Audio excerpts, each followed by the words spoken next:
তোর মতন নেতা আমি দিনে দিনে 10টা পয়দা করি, তুই আমার টাকার লোভ দেখাস। শাহেদ, আমি যদি ইলেকশনে হেরে যাই তারপরেও কি তোরা আমার সাথে এরকম থাকবি? এটা একটা কথা বললেন ভাই, আপনি নির্বাচনে আপনি হাইরা গেলে আপনার পাশ ছাইরা দিমু। আপনি হইলেন আমাদের কাছের একটা বড় ভাই, আপনি যদি মরে যান আমি নিজে আপনার খাটিয়া কান্দে করে নিয়ে যাবো গোরস্থানে। আপনি এটা একটা কথা বললেন ভাই, না আপনার কথা আমি কষ্ট পেলাম।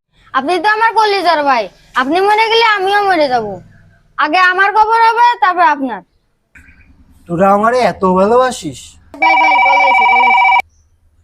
হ্যালো হ্যালো, নেটওয়ার্কে হ্যালো হ্যালো, শোনা যাচ্ছে না, নেটওয়ার্কের সমস্যা। হ্যালো হ্যালো হ্যালো ভাই, হ্যাঁ হ্যাঁ শোনা যাচ্ছে ভাই, বলেন। এবার তোমাকে ফান্ড দেওয়া যাচ্ছে না, উপর থেকে নির্দেশ আছে। কি ভাই? ভাই অনেক খরচ তো ভাই, ফান্ড না দিলে কিভাবে চলবো? অনেক। কি হয়েছে ভাই?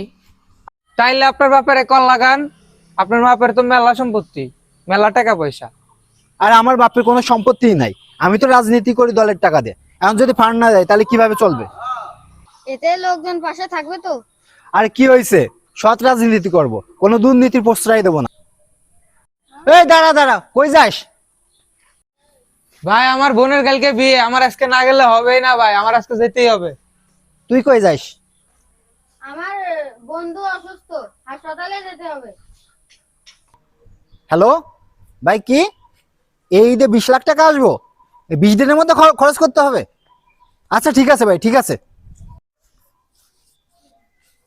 কিরে, তোর না বোনের বিয়ে? আপনার তো পায়ে সমস্যা, চিন্তা করে দেখলাম আমার বোনের চেয়ে আপনার পাও বেশি ইম্পর্টেন্ট ভাই। আর আপনার পায়ের কি অবস্থা ভাই? পায়ের অবস্থা ভালো। রাতে যে দেখলাম আপনার পায়ের জুতাটা নোংরা হয়ে গেছে, তাই আমার বন্ধুর জীবনের চেয়ে আপনার জুতা বেশি ইম্পর্টেন্ট।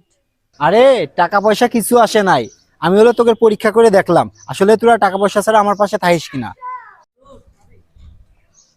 কিরে দাঁড়াই গেলি কে দুইজনই? তোর মতন নেতা আমি দিনে দিনে 10টা পয়দা করি, তুই আমার টাকার লোভ দেখাস।